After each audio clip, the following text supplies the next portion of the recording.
नमस्कार, स्वागत आप सभी का। मैं हूं आपके साथ तुषार कौशिक। चलिए खबरों की शुरुआत करते हैं सुपरफास्ट अंदाज में।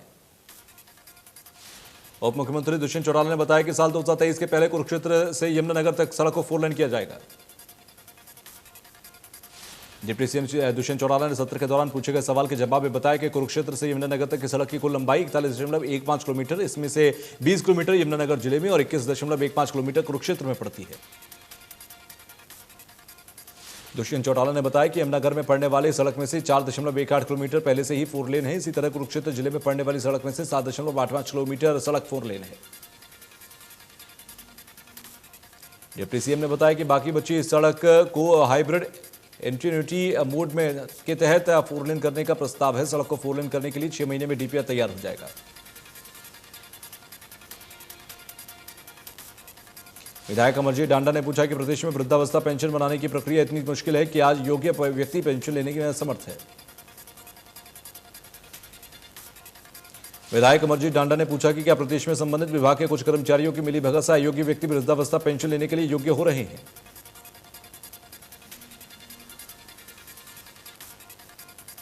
निर्दलीय विधायक बलराज कुंडू ने विधानसभा में महम के से अलग से महिला कॉलेज का मामला उठाया। कुंडू ने कहा कि अलग गर्ल्स कॉलेज की डिमांड करीब 18 साल पुरानी है।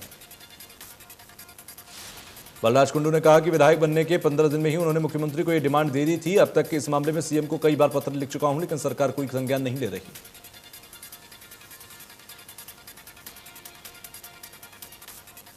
मानसून सत्र के दौरान गन्नौर से विधायक निर्मल रानी के सवाल पर पूछा गया कि प्रदेश में स्कूलों की कंप्यूटर शिक्षा शुरू करने के लिए क्या कदम उठाए गए।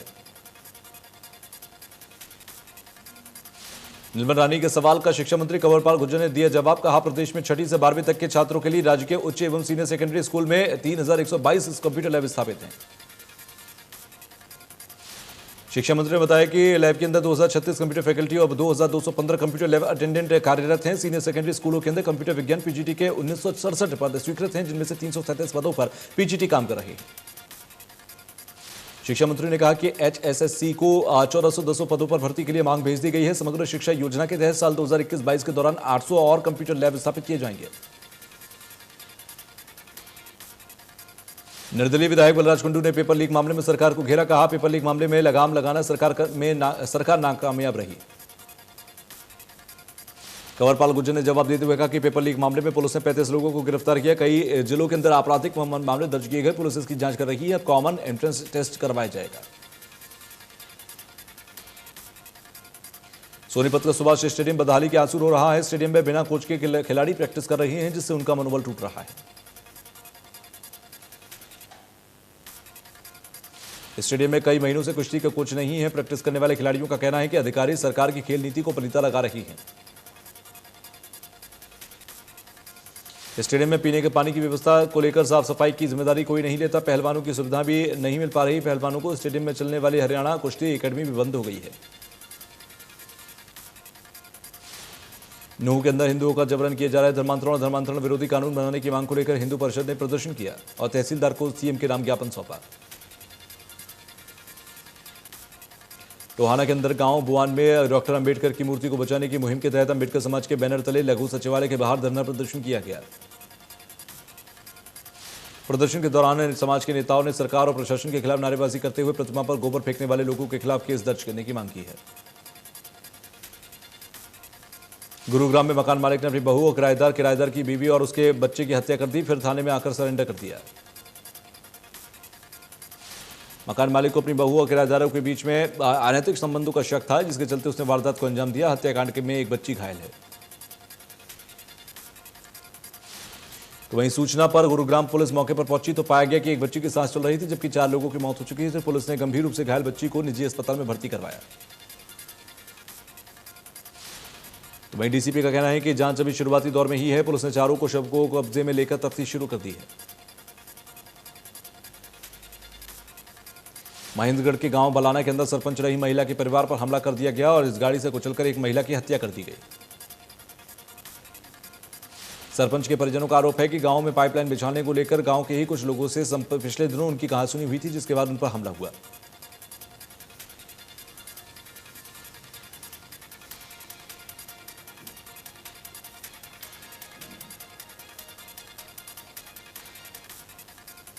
महेंद्रगढ़ में केंद्रीय सहकारी बैंक ने विशाल ऋण शिविर लगाया है। इस दौरान कर्मचारी कक्षा और पौधारोपण कार्यक्रम भी आयोजित किया गया। कार्यक्रम में मुख्य अतिथि के तौर पर हरको बैंक के चेयरमैन अरविंद यादव ने शिरकत की। कार्यक्रम के दौरान बैंक के महाप्रबंधक ने कहा कि जिले के 60,000 किसान को ब्याज मुक्त ऋण उपलब्ध कराया जा रहा है। अफगानिस्तान की राजधानी काबुल के अंदर फंसे भारतीयों को वापस लाने का सिलसिला लगातार जारी है। दुशांबे से एयर इंडिया का विमान 78 लोगों को लेकर दिल्ली पहुंचा। इनमें से 25 भारतीय नागरिक शामिल हैं। इनके अलावा इनके साथ अफगान सिख और हिंदू परिवार भी आए हैं। सिख समुदाय के कुछ लोग काबुल गुरुद्वारे से अपने साथ पवित्र गुरु ग्रंथ साहिब की 3 प्रतियां सर पर रखकर आए। गुरु ग्रंथ साहिब की 3 प्रतियों को केंद्रीय मंत्री हरदीप सिंह पुरी, विदेश राज्य मंत्री वी मुरलीधरन और बीजेपी नेता आरपी सिंह ने रिसीव किया। अपने सर पर रखकर दिल्ली एयरपोर्ट से बाहर लेकर आए। कोरोना वायरस की तीसरी लहर की आशंका के बीच प्रधानमंत्री नरेंद्र मोदी ने अहम मीटिंग बुलाई है। इस मीटिंग में कोरोना की मौजूदगी की स्थिति पर चर्चा होगी। बैठक में महामारी से निपटने के लिए अब तक उठाए गए कदमों का रिव्यू भी होगा। जानकारी के मुताबिक बैठक में स्वास्थ्य मंत्रालय, कैबिनेट सचिव और नीति आयोग शामिल होगा। ओलंपिक के बाद अब दुनिया भर में खेल प्रेमियों की निगाहें पैरालंपिक पर जा टिकी हैं। आज से टोक्यो में पैरालंपिक खेलों की शुरुआत हो रही है, जो 5 सितंबर तक जारी रहेगी। इस बार भारत की ओर से 9 इवेंट्स में 54 पैरा एथलीट शिरकत कर रहे हैं। पैरालंपिक में भारत का अब तक का यह सबसे बड़ा दल है। बल्लभगढ़ के ऊंचा गांव में रहने वाले सिंगराज टोक्यो में पैरालंपिक का टूर्नामेंट के अंदर शूटिंग रेंज में भारत का नेतृत्व कर रही हैं। परिजनों ने बेटे की जीत की दुआ मांगी। परिजनों का कहना है कि सिर्फ 4 साल में ही उसने बहुत सारे मेडल जीत के क्षेत्र का नाम रोशन कर दिया। उनकी उम्मीद है कि इस बार भी वो देश के लिए गोल्ड मेडल जीत कर लाएंगे। सोनीपत के धर्मवीर नैन दूसरी बार ओलंपिक में देश का प्रतिनिधित्व करने जा रहे हैं। इन दिनों वो सुबह शाम अलग अलग सेशन में जमकर पसीना बहा रहे हैं ताकि देश की झोली में मेडल आ सके। धर्मवीर नैन इस बार पैरालंपिक में अपने गुरु अमित सरोहा के प्रतिद्वंदी बनकर मैदान में खड़े हैं। धर्मवीर का कहना है कि उन्हें पूरा भरोसा है कि वो देश के लिए पदक जीतने में कामयाब होंगे। करनाल के जिला सचिवालय में पहुंचकर किसानों ने कहा कि शुगर मिल में 1800 मेगावाट बिजली बनती है, जिसमें से शुगर मिल को 5 मेगावाट बिजली की जरूरत है, बाकी 13 मेगावाट बिजली ही बचती है। उसके लिए प्रशासन 132 केवी का बिजली घर लगा रहा है, वो गलत है। किसानों ने कहा कि केवल 32 मेगावाट के ही पावर हाउस लगे। किसानों का कहना है कि 132 मेगावाट का पावर हाउस लगाने से खेतों में बड़े बड़े खंभे निकाले जा रहे हैं, उससे नुकसान होगा। किसानों ने कहा कि कुछ अधिकारी भ्रष्टाचार करना चाहते हैं और सरकार का पैसा बर्बाद कर किसानों को और आम लोगों को परेशान कर रहे हैं। इसी को लेकर जिला सचिवालय में पहुंचे तहसीलदार को ज्ञापन सौंपा गया।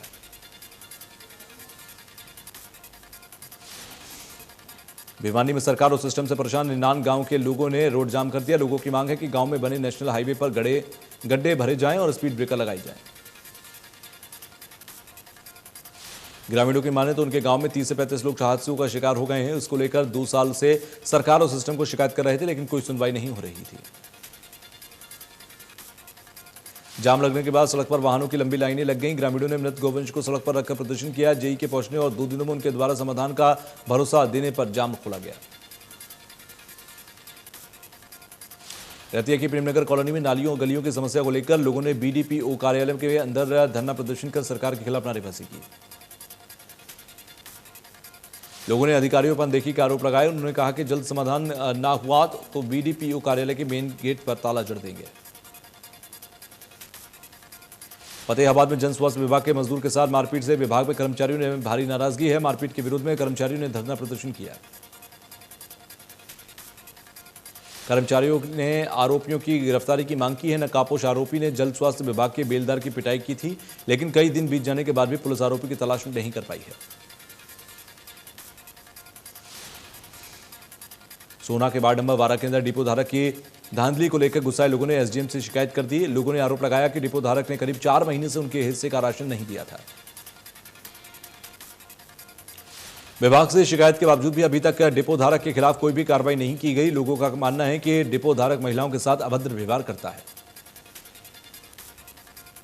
हरियाणा पुलिस भर्ती परीक्षा का पेपर लीक करने के मामले में पुलिस को बड़ी सफलता हाथ लगी है। पुलिस ने जम्मू से 3 और आरोपियों की गिरफ्तारी की है।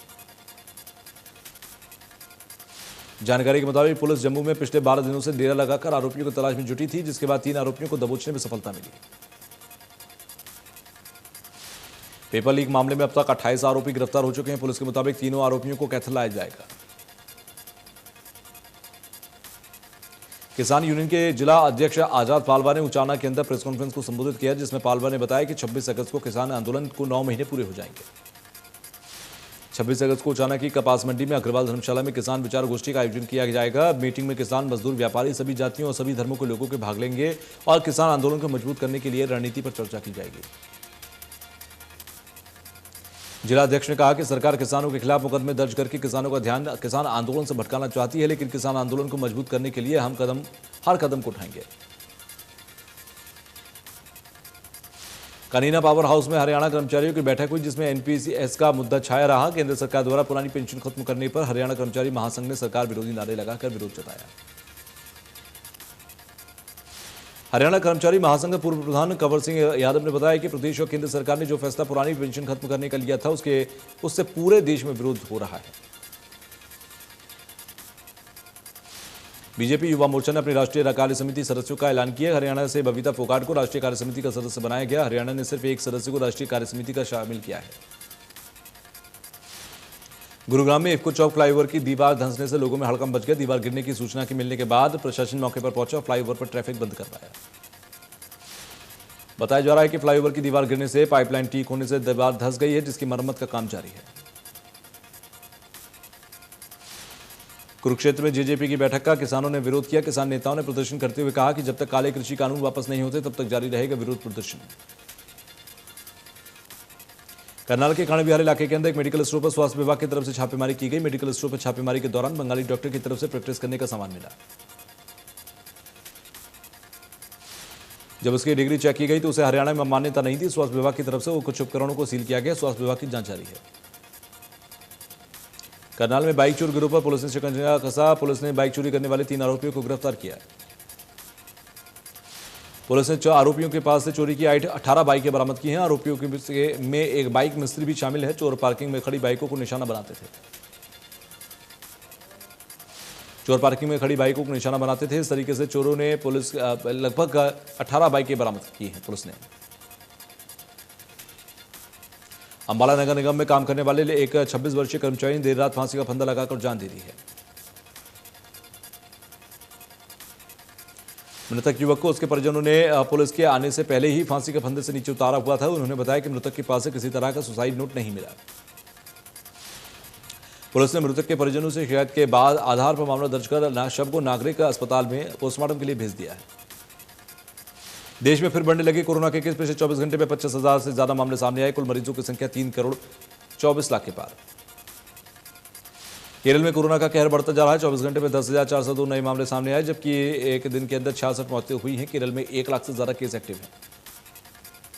महाराष्ट्र में 24 घंटे में कोरोना के 3,643 नए केस सामने आए, तो एक दिन में 105 मरीजों ने दम तोड़ा। महाराष्ट्र में 50,000 केस एक्टिव। दिल्ली में 24 घंटे में कोरोना के 17 नए केस मिले हैं। एक दिन में 41 मरीज रिकवर हुए। दिल्ली में अब भी 374 केस एक्टिव हैं। प्रदेश में कोरोना की दूसरी लहर लगी रोक। एक दिन के अंदर सामने आए 15 नए मरीज। एक दिन में एक मरीज ने तोड़ा दम। कुल मरीजों की संख्या 7,70,000। हरियाणा में लोगों को छूट के साथ ही 6 सितंबर तक लॉकडाउन बढ़ा दिया गया। प्रदेश में छूट के साथ लॉकडाउन जारी। कोरोना पर पीएमओ ने एनआईडीएम को रिपोर्ट सौंपी, जिसमें तीसरी लहर में बच्चों पर कहर का अंदेशा जताया जा रहा है। ऑनलाइन नौकरी के नाम पर ठगी करने वाले एक गिरोह का भंडाफोड़ करते हुए साइबर क्राइम की टीम ने 3 आरोपियों को गिरफ्तार किया। ये आरोपी ऑनलाइन नौकरी के नाम पर हिसार में 2 लोगों से 1,000 रुपए ठग चुके थे। ठगे गए लोगों की शिकायत पर पुलिस ने यह कार्रवाई की। अफगानिस्तान में तालिबान की ताकत काफी ज्यादा बढ़ गई है। जल्दी ही देश में नई सरकार का गठन भी होने जा रहा है। तालिबान ने इसके स्पष्ट संकेत दे दिए। इस बीच उसकी तरफ से अब देश के अंदर नीतियों में हस्तक्षेप करना भी शुरू कर दिया है। आर्थिक मामलों के आयोग ने नया आदेश जारी कर दिया है। उस आदेश के मुताबिक अब स्क्रैप मेटल के निर्यात पर रोक लगा दी गई। अफगानिस्तान में फिर अपनी सरकार बनाने की तैयारी कर रहे तालिबान को पंजशीर के लड़ाकों से तगड़ी टक्कर मिली है। अफगानी सेना ने जरूर कई इलाकों में बिना लड़े सिलेंडर किया। पंजशीर में तालिबान के लिए तमाम चुनौतियां खड़ी हैं। पंजशीर के लड़ाकों ने दावा किया कि उन्होंने एक हमले में 300 तालिबानी मारे हैं। अफगानिस्तान के उपराष्ट्रपति अमरुल्लाह सालेह ने भी एक ट्वीट के जरिए तालिबान पर तंज कसते हुए कहा कि जब तक जब से तालिबानियों पर बड़ा हमला किया गया उसके बाद से एक पीस में जिंदा वापस आना भी चुनौती थी। अब तालिबान ने पंजशीर में अपने लड़ाकों की संख्या बढ़ा दी है। अमेरिकी राष्ट्रपति जो बाइडेन का बड़ा बयान देते हुए उन्होंने कहा कि अफगानिस्तान में स्थिति चिंताजनक और इन स्थितियों का फायदा वहां मौजूद आतंकी उठा सकते हैं। बाइडेन ने कहा कि आतंकी आम अफगानी और अमेरिकी सेना को अपना निशाना बना सकते हैं। हमने स्थिति पर पैनी नजर रखी है, आईएसआईएस के खतरे से भी निपटने को तैयार है। जातिगत जनगणना को लेकर बिहार से करीब 1 दर्जन नेताओं ने प्रधानमंत्री नरेंद्र मोदी से मुलाकात की। ये मुलाकात करीब 40 मिनट तक चली, जिसमें सभी नेताओं ने जातिगत जनगणना की मांग की है। तो वहीं इस बिहार, उत्तर प्रदेश समेत कई राज्यों के अंदर लंबे वक्त से जातिगत जनगणना की मांग उठ रही है। बिहार में जहां नीतीश, तेजस्वी समेत अन्य नेता एक साथ हैं। बलूचिस्तान के गिचिक इलाके के अंदर रविवार को एक आईईडी विस्फोट हो गया, जिसमें धमाके के अंदर पाकिस्तानी सेना के कैप्टन की मौत होने से 2 जवानों के घायल होने की खबर है। जम्मू के अरानिया सेक्टर में सुबह ड्रोन जैसी एक संदिग्ध चीज उड़ती देखी गई। यह संदिग्ध चीज लाल और पीले रंग की चमक रही थी। वहीं सैनिकों ने उड़ती हुई चीज पर फौरन 25 LMG गोलियां दागी। फायरिंग के बाद उड़ती हुई वस्तु कुछ ऊंचाई तक पहुंचने के बाद पाकिस्तान की ओर चली गई। जम्मू कश्मीर के सोपोर में भारतीय सुरक्षा बल और आतंकियों के बीच मुठभेड़ की खबर। जम्मू कश्मीर पुलिस ने बताया कि सुरक्षा बलों के लिए आतंकियों की घेराबंदी की और दोनों ओर से फायरिंग की।